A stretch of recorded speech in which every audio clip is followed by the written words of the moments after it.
Olá, alegria imensa estar mais uma vez aqui com vocês e de maneira especial eu quero saudar, quem sabe você que está entre nós pela primeira vez. Se você ainda não conhece, essa é a Nova Semente, uma comunidade adventista do sétimo dia que existe para que nós possamos juntos viver constantemente uma experiência real com Deus. Também quero aproveitar para saudar você, telespectador da TV Novo Tempo, que nos acompanha a cada semana através do programa Viva uma Experiência Real. Muito obrigado pelo seu carinho e oportunidade de estar aí perto de você através da TV. Não é inacreditável, queridos, dar uma olhadinha no calendário e ver onde nós estamos nesse ano? Não é incrível? Você parou para pensar quão rápido o tempo aparentemente tem passado? Para onde foi esse ano? A Gabi, minha filha mais nova, ela chegou para mim e disse: pai, o ano está passando tão rápido. Quer dizer, quando uma criança diz isso, isso é preocupante. Criança não, adolescente, né? A minha bebê fez 13 anos na semana passada, uma mocinha agora mais alta que a mãe e que a irmã. Mas quando adolescentes começam a perceber que o tempo passa rápido, é que está passando de fato. Por que será que nós não vemos o tempo passar? Em grande parte, queridos, a culpa é da velocidade que a gente vive. E principalmente porque a gente vive conectados o tempo todo. Em realidade, o mundo em que nós vivemos nunca esteve tão conectado como agora. O que acontece agora, do outro lado do mundo, chega a nós literalmente, queridos, no mesmo instante. E me preparando para essa série, fiz uma rápida pesquisa. Há nesse momento 4.987 satélites de comunicação voando sobre a nossa cabeça. Você sabe qual que é a média de tempo que as pessoas hoje elas passam por dia conectadas? A média, 6 horas e 42 minutos. E o Brasil, pasmem, queridos, é exatamente, até aqui um chart que eu vou mostrar para vocês. O Brasil é que está bem pequenininha a letra ali, mas do lado da esquerda para a direita, o Brasil é o segundo país mais conectado do planeta Terra. Só perde para as Filipinas. Em média, o brasileiro gasta 9 horas e 29 minutos conectados por dia na internet. O uso de smartphone, querido, somente aumenta de maneira vertiginosa, e você percebe, por exemplo, que o uso da televisão tem diminuído, as pessoas constantemente conectadas. E, obviamente, nós sabemos bem quem é que está mais conectado com telefones, com smartphones, né? Alguns anos atrás, minha mãe descobriu o que era o Facebook. Interessante, né? Minha mãe fez 70 anos essa semana. Interessante quando você vê as pessoas mais de idade, né? Entendendo o que é Facebook, WhatsApp, essas coisas. E geralmente, quando eu ligo lá em casa, ela está conectadinha. Ninguém escapa, queridos. E a despeito de todos os benefícios que essa vida conectada nos traz, queridos, hoje nós percebemos o lado negro dessa conectividade. Um dos problemas sérios que tem ocorrido e estarrecedor ver, queridos, o problema de aquilo que se chama de cyberbullying.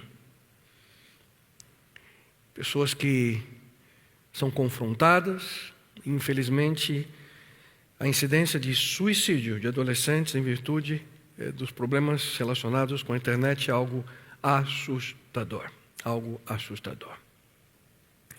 Eu também tenho aqui uma imagem que eu quero mostrar para vocês, os dados, por favor. Eu acho que é o primeiro gráfico do cyberbullying.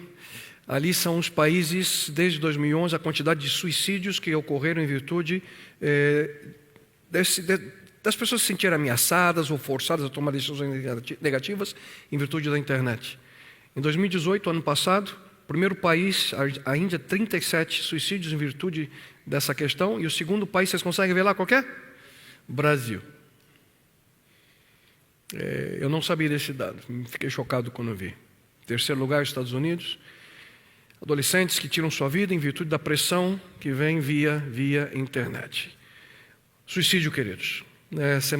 Semanas atrás, creio que 2 ou 3 semanas atrás no máximo, uma das mais populares, um popstar na Coreia, a Sully, 25 anos, também tem uma foto para mostrar para vocês, tirou sua vida. Em virtude exatamente dessa questão, efeitos depressivos das mídias sociais sobre ela. Aí eu pergunto a você, será que nós, de fato, queridos, podemos encontrar a paz que nós tanto necessitamos nesse mundo, vivendo online todo o tempo? E até mesmo quando nós falamos a palavra paz, as pessoas, de fato, elas têm diversas interpretações do que significa. E quando eu falo paz aqui, eu não estou dizendo a paz de que para muitos é apenas a ausência de conflitos, a ausência de guerras. Porque mesmo quando não há conflitos entre países ou grupos de pessoas, queridos, muitas pessoas ainda sofrem. Sofrem porque não encontram aquilo que tanto necessitam. E me permita perguntar a você mais uma vez. Será que nós sabemos de fato o que nós precisamos, queridos? Paz? Aquilo que necessitamos é aquela paz dentro de nós. A paz interior. A paz que de fato nos ajuda a viver nesse mundo mesmo quando nós precisamos enfrentar as dificuldades do dia a dia. Mas afinal, onde encontrar essa paz? Se você vive conectado na internet, você digitar, eu fiz isso. Digita lá, paz. Onde encontrar paz? Interessantíssimo o que aparece. Né? Pousada com nome paz tem um monte, né? Pousada paz, pousada felicidade. Essa é uma delas, pousada da paz. Né?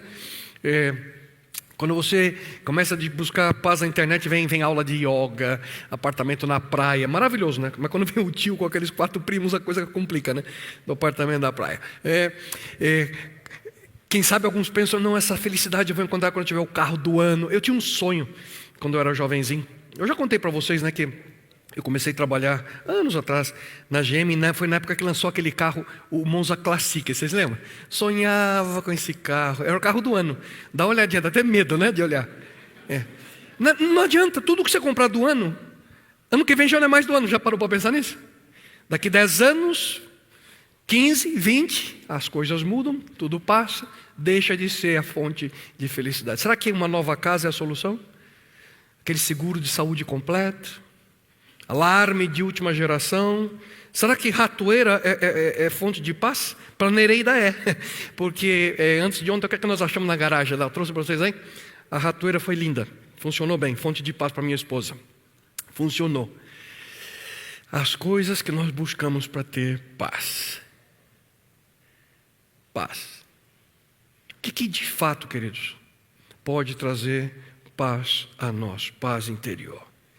A verdade é que apenas uma minoria hoje pode dizer, e quem sabe se eu perguntasse a você, você tem paz? Quantos de nós podem dizer, eu estou em paz? Pelo contrário, a grande maioria das pessoas vive se culpando pelos erros, pelos fracassos do passado, são dominadas ali pelas preocupações relacionadas quanto ao futuro, e o resultado é que simplesmente vivem sem paz interior. Não conseguem, no momento, no presente, desfrutar de sua vida. Mas aqui na palavra de Deus nós encontramos, queridos, onde de fato há o caminho para a paz interior. A paz que faz diferença na nossa vida. Certa vez, o próprio Jesus Cristo, ele afirmou, e acompanhe comigo no telão, ele disse, deixo com vocês a paz. A minha paz que lhes dou. Não lhes dou a paz como o mundo a dá. Não fiquem aflitos, nem tenham medo. Cristo afirma, queridos, que a sua paz, a paz dele, está à nossa disposição. Mas onde, afinal, podemos encontrar essa paz? Cristo diz, olha, a minha paz eu dou para você. Mas como? Como não apenas encontrá-la, mas viver essa experiência? A experiência de paz. Gostaria também que você acompanhasse com atenção aquilo que o apóstolo Paulo nos diz no Novo Testamento quanto a esse assunto. Diz ele, não se aflijam com nada. Ao invés disto, orem a respeito de tudo, contem a Deus as necessidades de vocês. Se fizerem isso, vocês terão experiência do que é a paz de Deus, que é muito mais maravilhosa do que a mente humana pode compreender. Sua paz, a paz de Deus, conservará a mente e o coração de vocês na calma e tranquilidade. Vocês perceberam? Se nós seguimos a recomendação que está aqui nesse texto, nós viveremos em paz. E qual é o conselho? Vou ler mais uma vez. Preste atenção. Paulo diz: não se aflijam com nada. Ao invés disso, orem a respeito de tudo. Contem a Deus as necessidades de vocês. Se fizerem isso, vocês terão experiência do que é a paz de Deus. Qual é o conselho então? Orem a respeito de tudo. Essa é a recomendação. Esse é o conselho. A Bíblia afirma que o segredo para a paz interior é através do quê? Da oração. Da oração. Portanto, queridos, diante das dificuldades, da pressão do dia a dia, essas são basicamente as duas opções que nós temos: a preocupação ou a oração. Você precisa escolher uma das duas. Ou você vive preocupado, ou você vive conectado com Deus, através da oração. E aqui nós nos deparamos, queridos, com uma pergunta lógica: como orar? O que eu devo falar? Como orar de tal forma que eu possa ter, de fato, essa paz interior? Como orar? Na verdade, essa pergunta foi feita por um dos discípulos de Jesus Cristo, há mais de 2000 anos. Ouçam com atenção aquilo que o relato bíblico nos indica. Certo dia, Jesus estava orando em determinado lugar. Tendo terminado, um dos seus discípulos lhe disse: Senhor, ensina-nos a orar. Já pararam para pensar por que será que aquele discípulo viu Jesus ali orando, ele terminou, ele se aproxima e diz: Jesus, mestre, ensina a gente a orar. Por quê? Porque não somente ele, mas muito provavelmente todos os outros, eles viram Jesus pregar poderosos sermões. Aqueles discípulos, eles viram Jesus realizar inúmeros milagres. Eles viram Jesus curar doentes, o homem da mão atrofiada, o paralítico de Betesda, o leproso. Eles viram Jesus comandar a natureza, a pesca maravilhosa, acalmando ali o mar da Galileia. Eles viram Jesus Cristo expulsando demônios. Eles viram Jesus até mesmo trazer de volta à vida algumas pessoas que estavam mortas. O filho da viúva de Naim, a filha de Jairo, Lázaro. Só que os discípulos, se você para pensar, eles nunca pediram para Jesus assim, Senhor, ensina-nos a pregar. Não. Nenhum deles chegou para Jesus e disse: Senhor, nos ensina a fazer milagres. Não. Nenhum deles disse: Senhor, nos ensine a ressuscitar mortos. Não.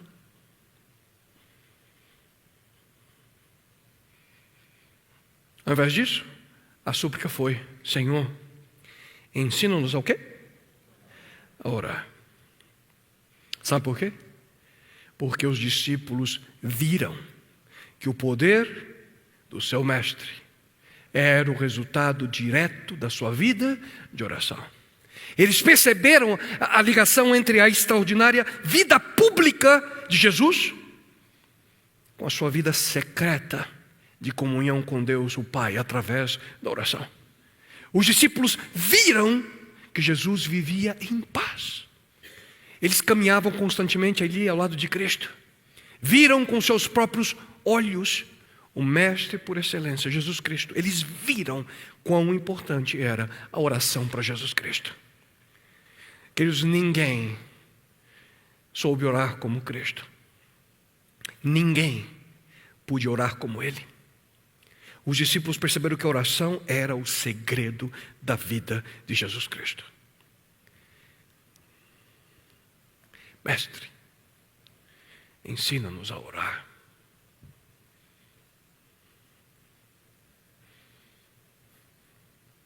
E qual foi a resposta de Jesus? Respondendo àquele discípulo, queridos, Cristo deu a ele e aos discípulos, aos demais, um modelo.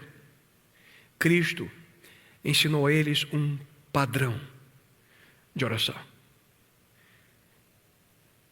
Lemos o texto da seguinte forma: Cristo lhes ensinou, dizendo: portanto, vós orareis assim: Pai nosso que estás nos céus, santificado seja o teu nome.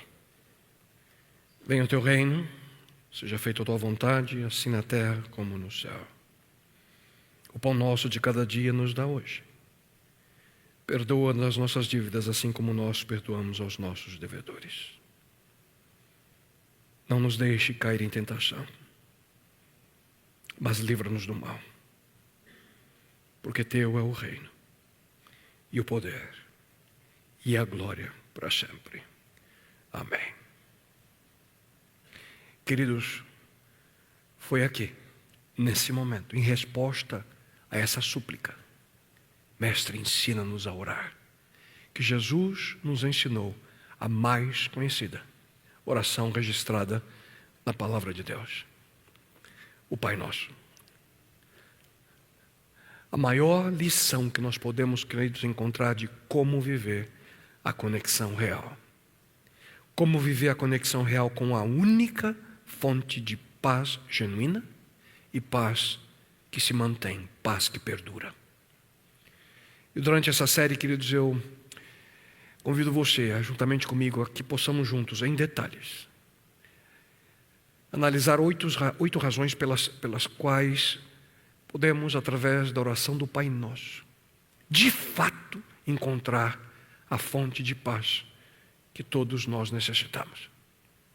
Cada parte da oração do Pai Nosso pode trazer paz à nossa vida.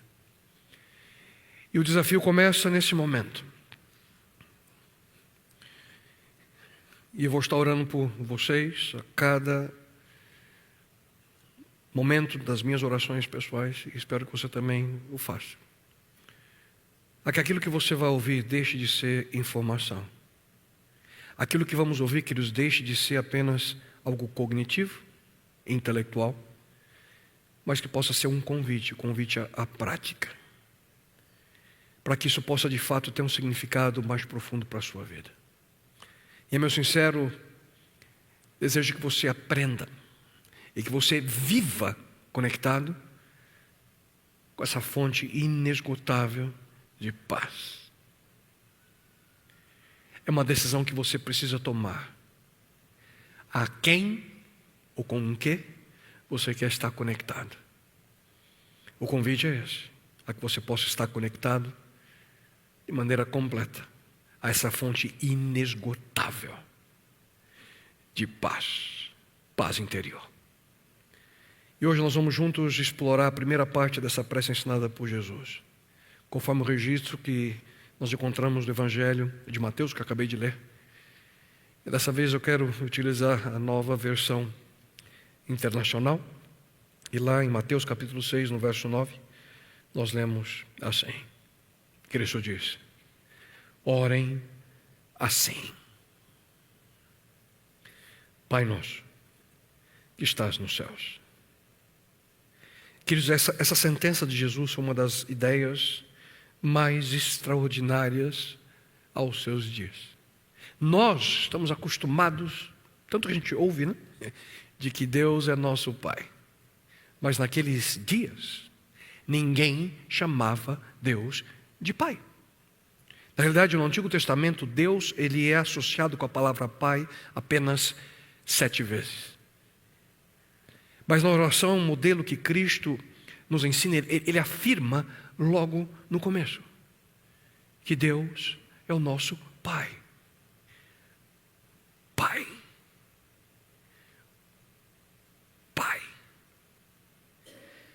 Pai, queridos, é uma palavra que indica intimidade.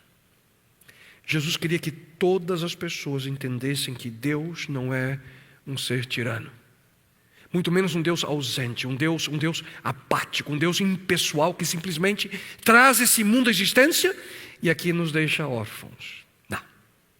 Na verdade, é isso que conhecemos como deísmo. A crença de que Deus criou o universo de maneira completa, mas Ele deixa tudo que siga seu curso natural.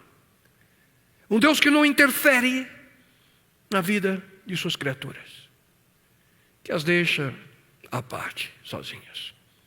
Em outras palavras, um mundo em que a última conexão que se pode fazer é que Deus seja um pai. Na verdade, as pessoas hoje, a grande maioria delas, não conseguem associar de maneira completa de que Deus é um pai que verdadeiramente se importa, um Deus que se importa conosco. E aqui nós encontramos algo, queridos, maravilhoso. Deus é uma pessoa, Deus não é uma força. E com pessoas nós podemos conhecê-las. Nós podemos nos relacionar com pessoas. Nós podemos interagir, nós podemos compartilhar. O mesmo com o nosso Deus. Pai nosso. Nosso Pai. E cada vez que você compartilha a sua vida de maneira real com Deus, com o nosso grande Pai, você está vivendo, queridos, essa conexão extraordinária, essa conexão real. E você vai encontrar a paz interior. E ouça com atenção o que eu vou dizer a você. Se você não descobriu ainda, descobrirá. A paz que esse mundo, ninguém e nada nunca poderá te proporcionar. Não importa o que possamos inventar como seres humanos para tentar ter paz e felicidade. Quando a temos, é de maneira rápida, temporária, não se mantém. Nada e ninguém nesse mundo pode trazer a paz que nós necessitamos. E aqui tem um problema. Para muitas pessoas, e talvez para alguns de vocês, a palavra pai não é uma palavra que traz alegria ou lembranças positivas à mente. Pelo contrário, para algumas pessoas, quando ouvem a palavra pai, automaticamente têm sentimentos negativos. Alguns, quando ouvem a palavra pai, automaticamente sentem tristeza no coração. Ao ouvir pai, a sua mente é levada para o passado, para memórias negativas do passado. Para muitos, ao ouvirem pai, a única coisa que lhe vem à mente é decepção. Pensam em ressentimento, alguns sentem raiva, ausência, dor, solidão. Tudo isso porque muitos pais humanos, infelizmente, vivem distantes. Não se envolvem, não se importam.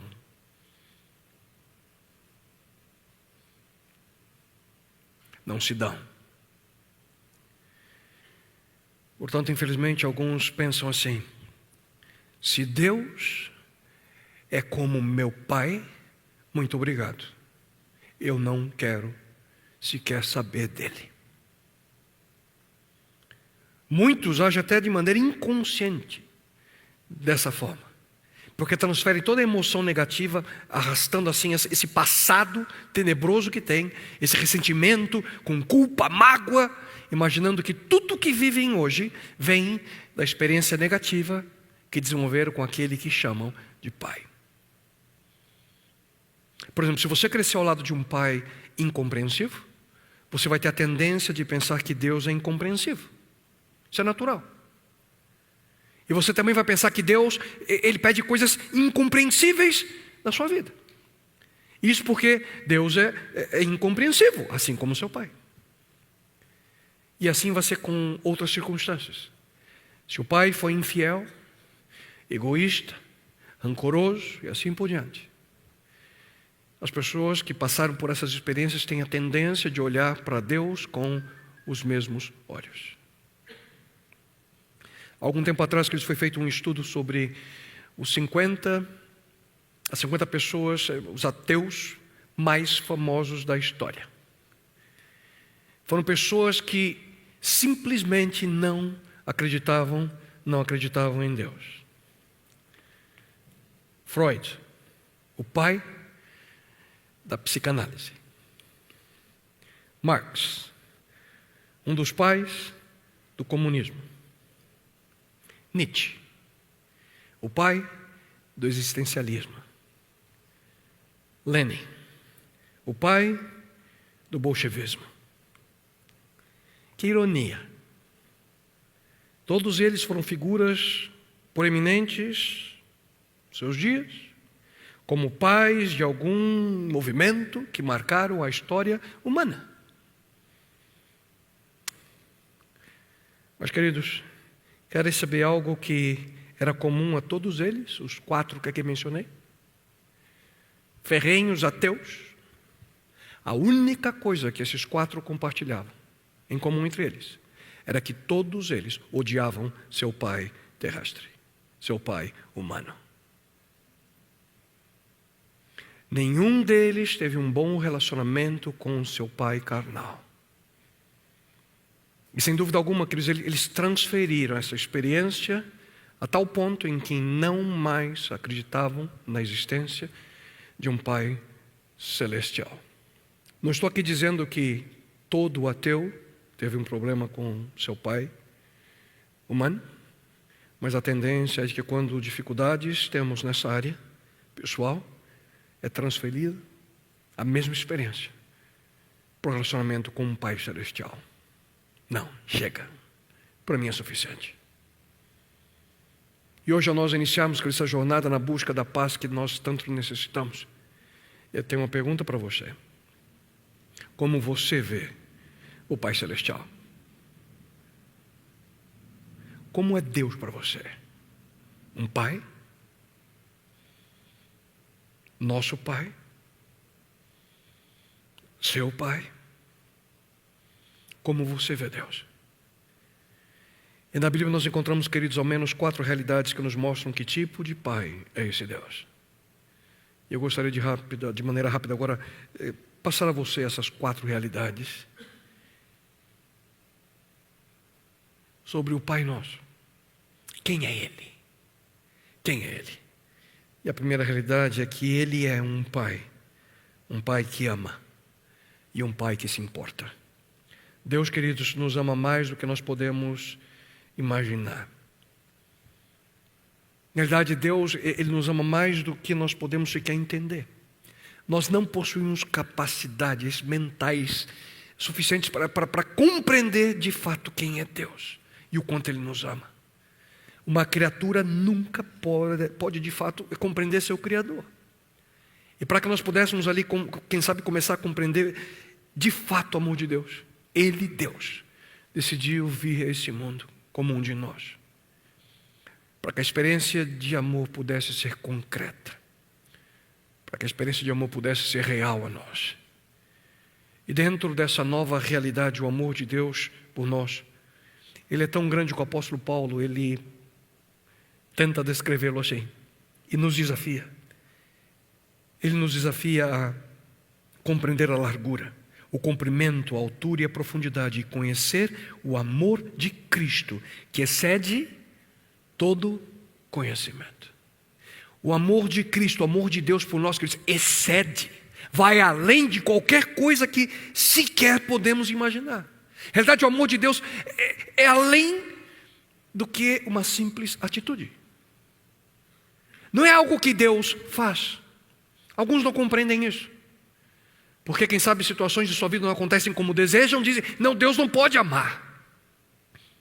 Queridos, não é o que Deus faz. Amor é a essência de quem Ele é. Sua palavra afirma que Deus, Ele é amor. Não diz que Deus ama. Deus, Ele é amor.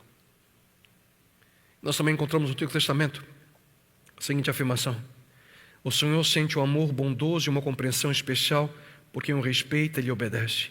Ele é como um pai que ama e compreende seus filhos. Um Deus que é como um pai que ama e compreende seus filhos, mesmo quando erram. Mesmo quando erram. Ser pai é uma coisa interessante, a gente vai passando fases, né? E agora nós estamos lá, eu na Ilha, com a fase de 3 adolescentes em casa. É uma situação, deixa eu achar, peculiar, né? única. Lindo momento, mas não é fácil. Esses dias eu vi o Nico, ele tem a carteirinha da escola, né? Aquela magnética, é onde ele entra dentro da escola, é onde ele paga a comida na cafeteria, lá no refeitório da academia. E eles têm uma moda agora, que eles pegam a ID deles e colocam aqui no bolso com uma corda pendurada, né? Ou no bolso de trás, ou aqui na frente, aquela corda pendurada, aquele negócio que coloca no pescoço, né? E eu dizendo, Nico, você vai perder a sua ID, vai perder a sua carteirinha. Custa $40 para poder recuperar. Fazer de novo. E por dias eu dizia para ele, filho, tira isso do bolso, coloca dentro, vai perder, ou então pendura no pescoço, para que colocar? Mas eu pensei que todo mundo põe, né? E esses dias eu percebi o Nico sem nada no bolso. Falei, filho, interessante, cadê a sua carteirinha? Perdi, pai.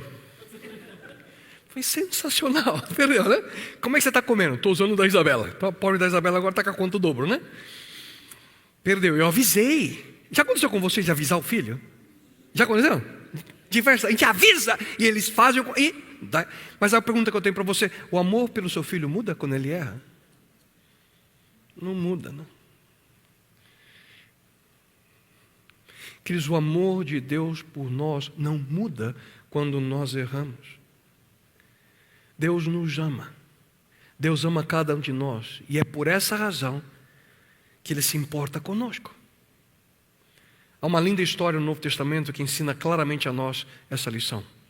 Um dos discípulos de Jesus, um dia os discípulos, todos, não um, eles estavam num barco, ali no Mar da Galileia, quando foram atingidos por uma tempestade. O Mar da Galileia é como se fosse uma panela, assim, uma cadeia de montanhas, o lago embaixo, e em virtude do vento, muitas vezes, de maneira brusca, o tempo muda.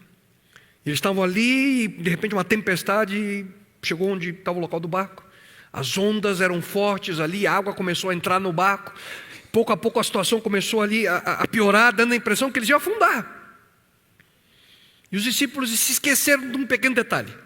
Jesus estava ali no cantinho do barco, dormindo, diz o relato bíblico. Sem qualquer preocupação, dormindo. E naquele dia aqueles discípulos tiveram que aprender uma lição, queridos. E eu espero que você também aprenda essa lição. Barco nenhum afunda quando Jesus está dentro. Vou repetir. Barco nenhum afunda quando Jesus está dentro. E aqui vai um princípio para a sua vida, querido. Se você tem Deus na sua existência, se você está conectado com Ele, mesmo diante das situações de dificuldade, seu barco não vai afundar. Nisso você pode confiar. Porque tendo Deus na sua vida, no seu casamento, no seu trabalho, na escola, em qualquer área da sua vida, você não vai afundar. Você pode se molhar, mas não afundar. Você pode até mesmo, queridos, perder sua existência temporária. Nesses poucos anos que nós passamos nesse planeta pecaminoso, mas você nunca perderá a sua vida eterna. A eternidade que Deus tem planejada para você dentro de uma nova esfera que Ele trará a nós em breve. Só que voltando ali ao relato dos discípulos, eles se esqueceram desse pequeno detalhe. Estavam ali aterrorizados, acordaram Jesus e fizeram a pergunta que grande parte de nós vive fazendo quando nós nos deparamos com problemas. Ouça só o que os discípulos disseram para Jesus: Mestre, não te importas que morramos? Estamos morrendo, Jesus, você não se importa? Deixa eu morrer, vamos afundar agora. Estamos afundando, você não se importa? Você já fez essa pergunta para Deus, né? Já fez ou não? Eu já fiz muitas vezes. Algo dá errado na vida, a gente pergunta para Deus: Deus, você não está vendo? Você não se importa?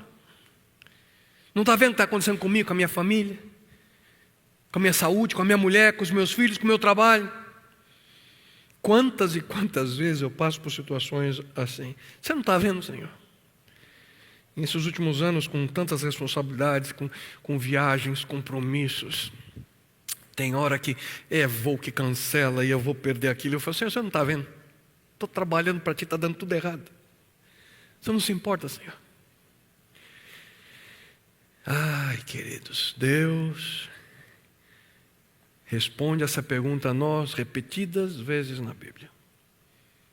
E a resposta é um direto para nós. É claro que eu me importo. Eu sou um pai que se importa. Eu me importo, na realidade, com cada pormenor da sua vida.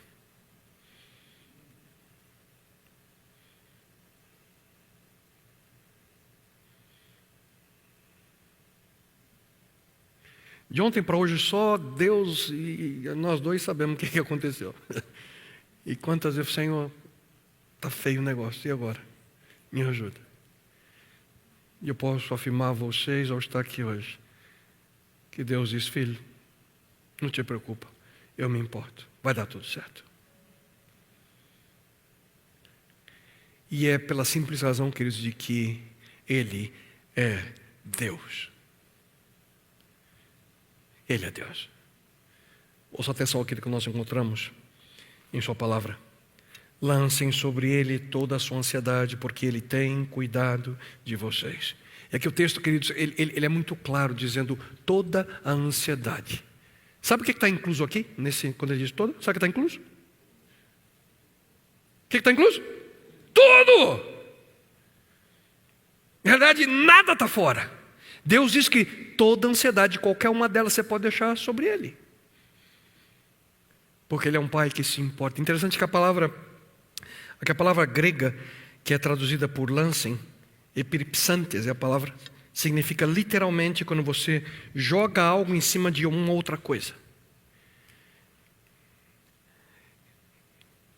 Deus está falando: joga em cima de mim o que você tem como ansiedade e preocupação. Coloca em cima de mim, eu carrego para você.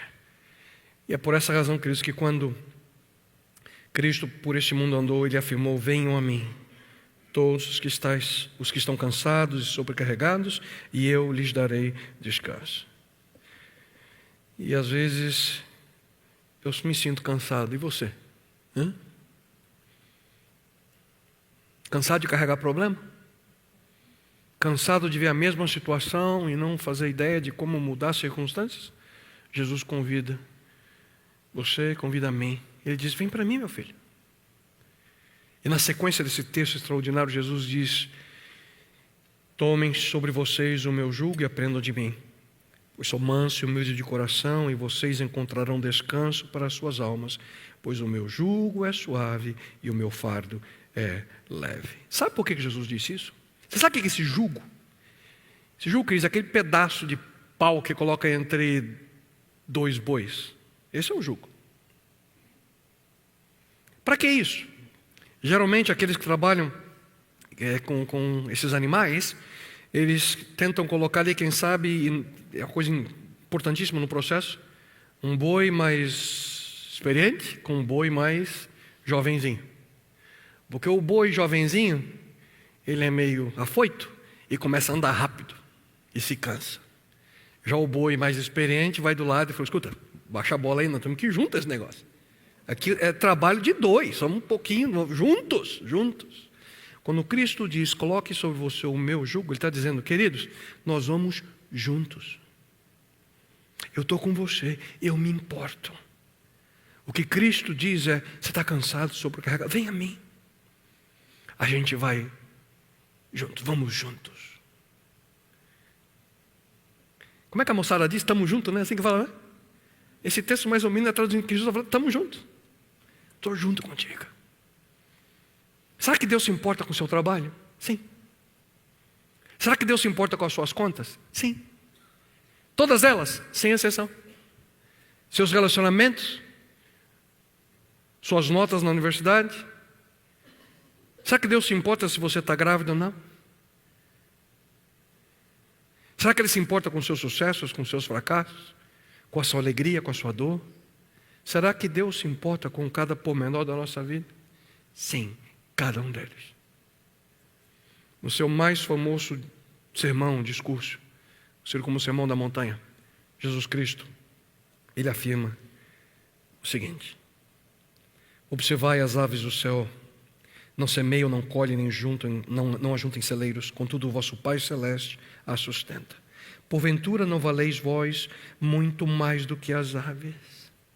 Nosso Pai, queridos, Ele se importa e muito com cada um de nós.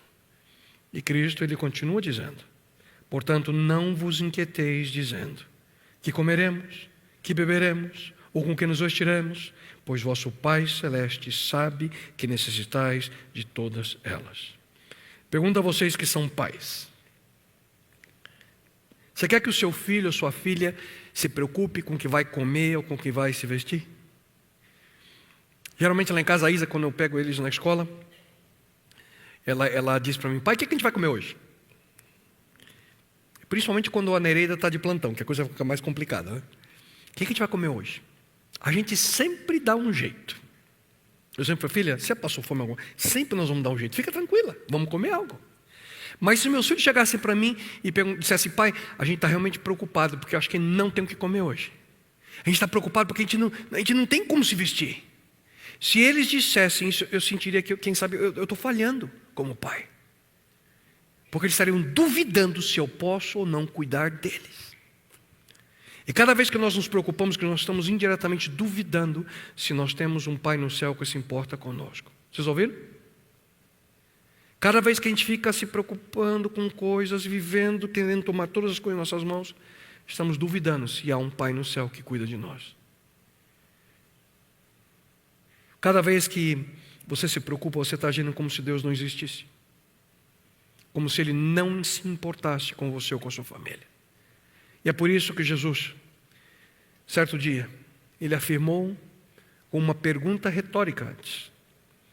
Ele disse: qual dentre vós é o homem que, se porventura um filho lhe pedir pão, lhe dará pedra? Ou se lhe pedir um peixe, lhe dará uma cobra? Ora, se vós que sois maus sabeis dar boas dádivas aos seus filhos, quanto mais vosso Pai que está nos céus. Deus, queridos, é um Pai que ama. E Deus é um Pai que se importa e deseja absolutamente o melhor a cada um de nós.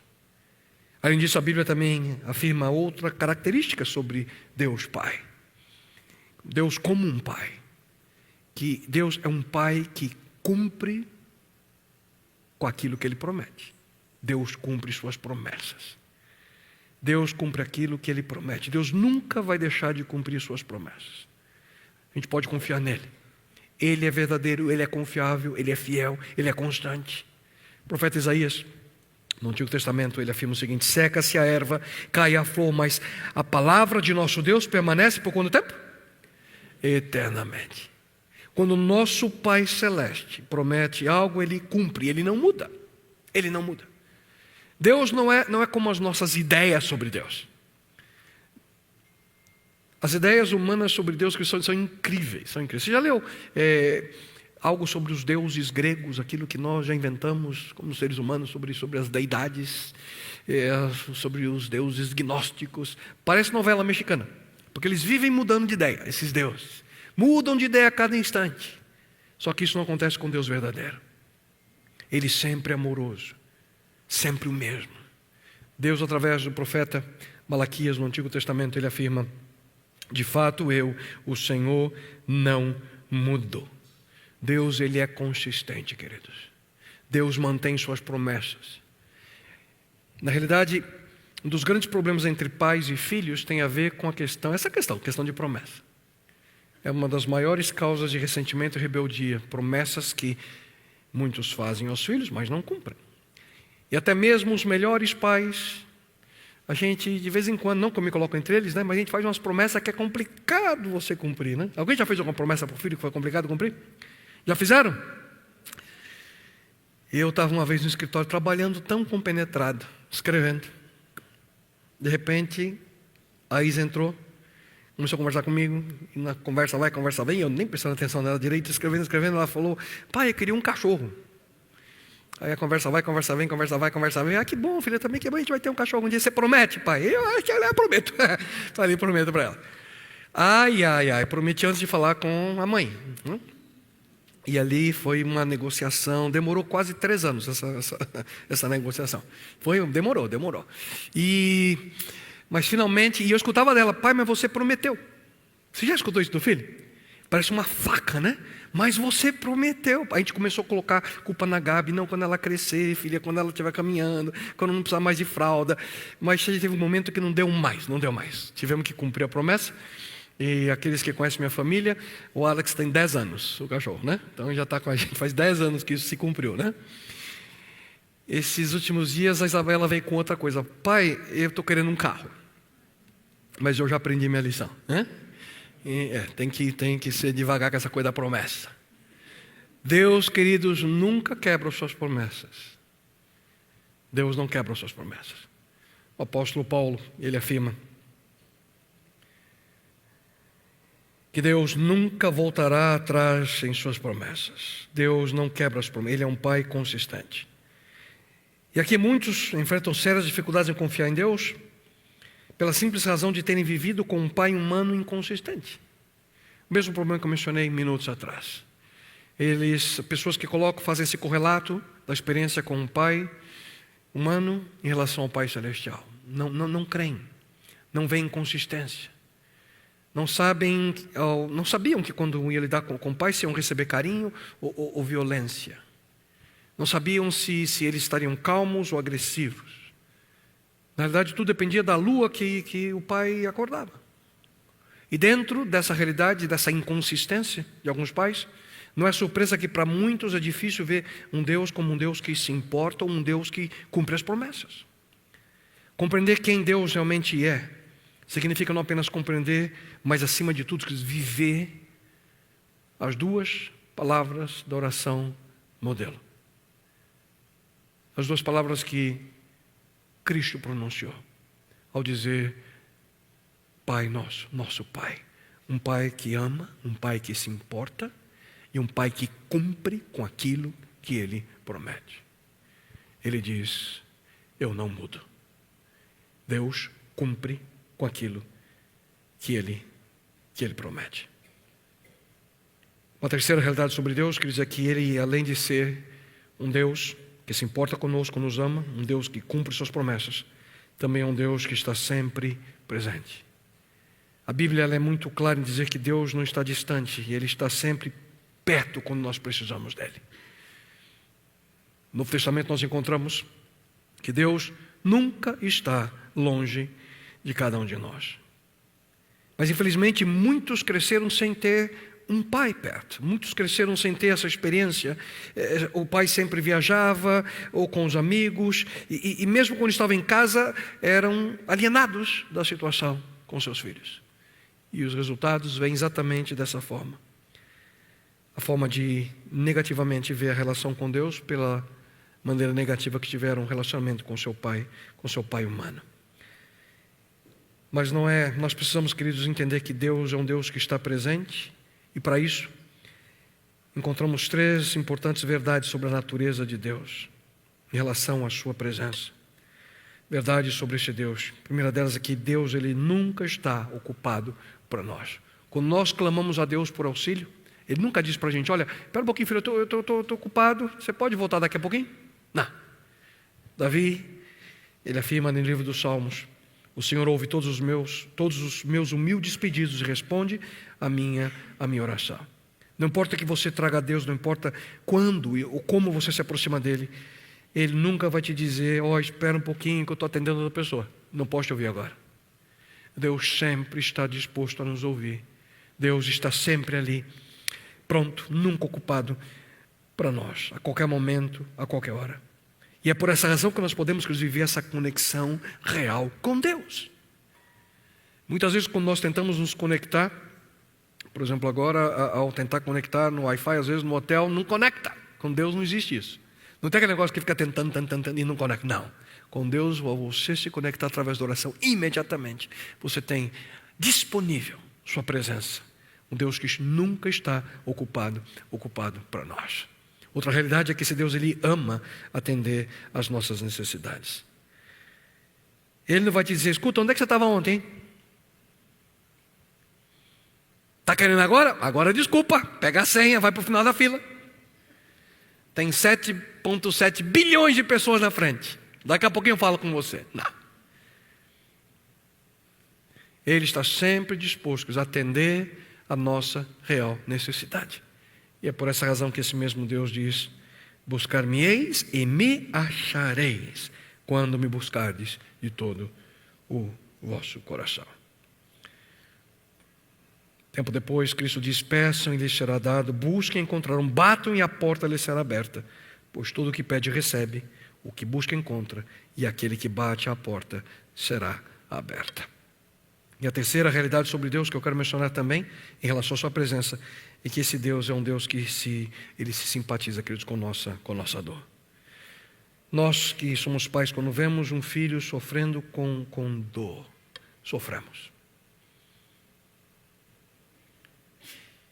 A Bíblia afirma que o Senhor está sempre perto de quem tem o coração partido e o espírito humilde. Deus vê cada lágrima que é derramada. Deus sofre com o nosso sofrimento.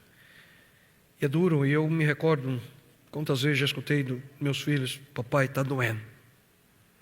Dói no nosso coração escutar isso. E aqui interessante é que Deus, ele, de maneira extraordinária, nessas três verdades que acabei de apresentar a vocês, de que é um Deus que nunca está ocupado a nós, um Deus que sempre busca e ama atender nossas necessidades e se simpatiza com a nossa dor, um Deus que está sempre perto e presente, pronto a nos ajudar. E a quarta e a última razão pela qual nós podemos confiar em Deus como um Deus que é um Pai a nós, porque Ele é um Pai, queridos, que pode todas as coisas. Deus não é apenas um Pai que se importa, que cumpre suas promessas ou que sempre está presente, mas Deus é um Pai que pode qualquer coisa, pode todas as coisas. De que adiantaria Deus dizer para nós: ó, meu filho, eu me importo com a sua situação, mas lamento, não posso ajudar? Ele é capaz, queridos, ele pode lidar com qualquer problema que você e eu possamos ter. Deus está pronto e disposto a nos ajudar. Deus sempre está pronto e disposto, e Ele pode nos ajudar. A Bíblia afirma que nada é impossível para Deus. O que isso significa? Significa que absolutamente nada nesse universo é difícil demais a Ele. Tudo Ele pode. Quando a gente também tem filho pequeno, eu lembro que eles quebram tudo, né? Entrava lá no meu escritório com um carrinho quebrado, boneca sem cabeça. E eles acham que colocando uma fita em cima conserta. Na verdade, eu também tinha essa visão.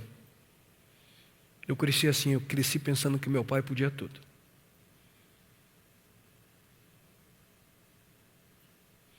Meu pai completou 80 anos esse ano.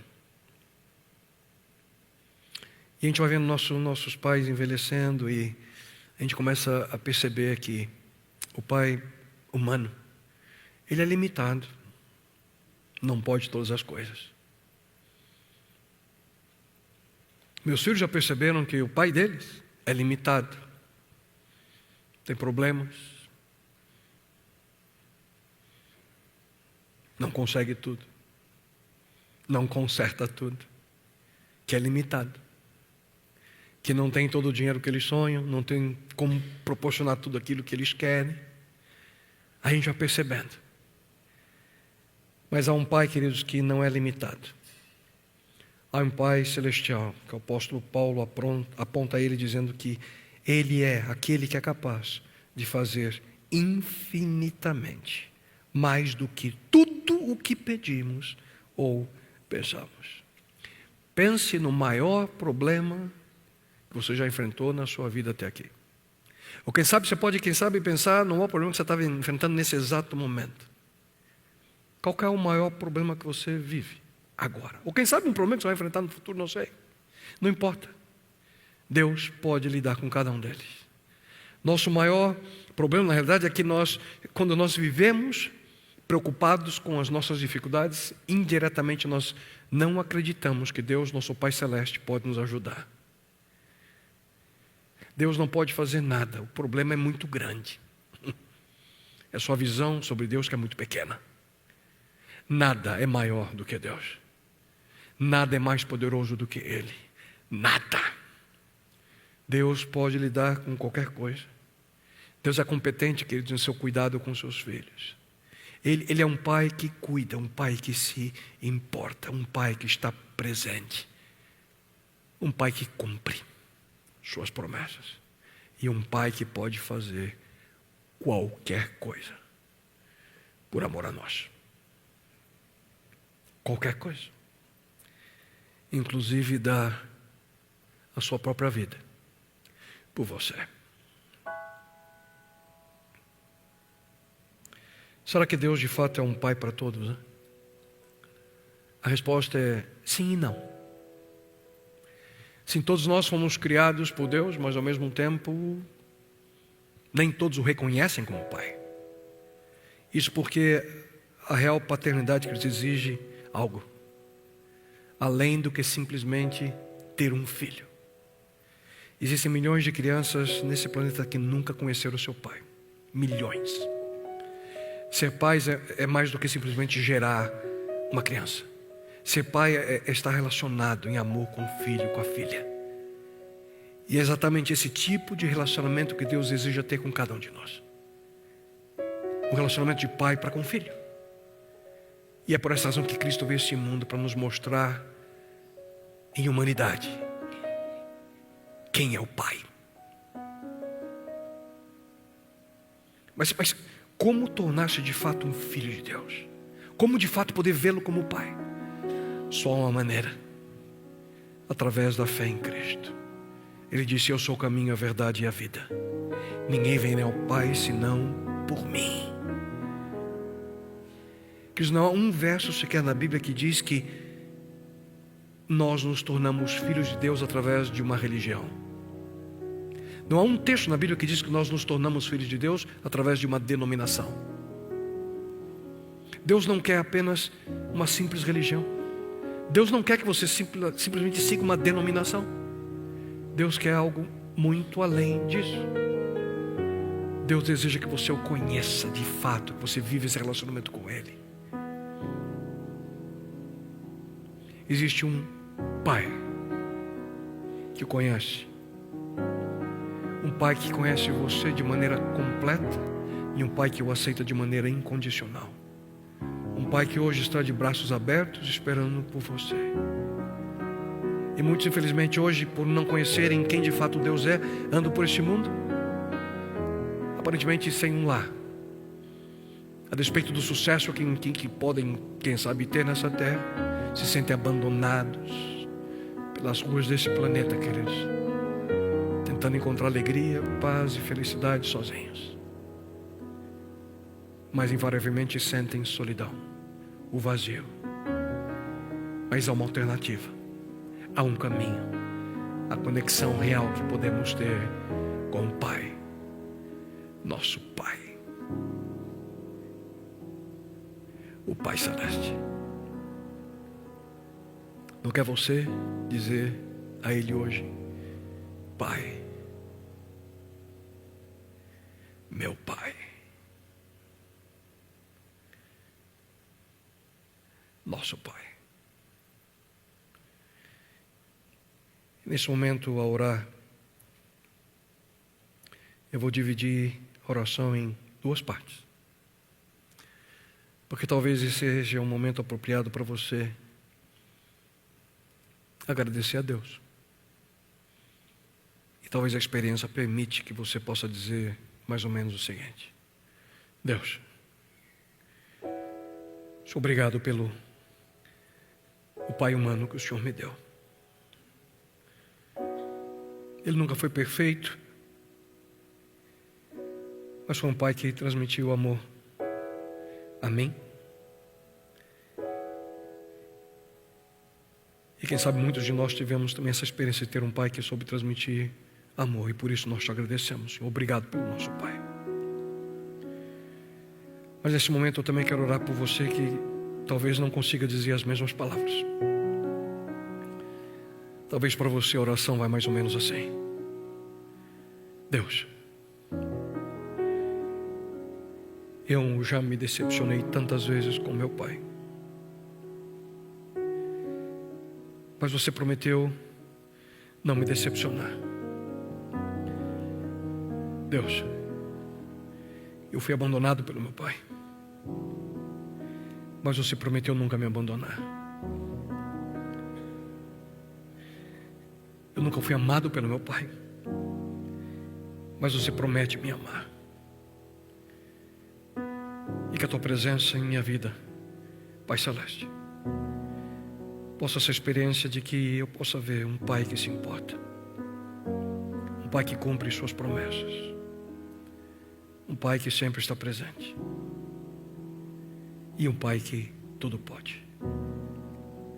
E oro a Ti nesse momento, Senhor, em nome daquele que veio a esse mundo me mostrar e nos mostrar quem de fato Tu és, Teu Filho amado, Jesus Cristo.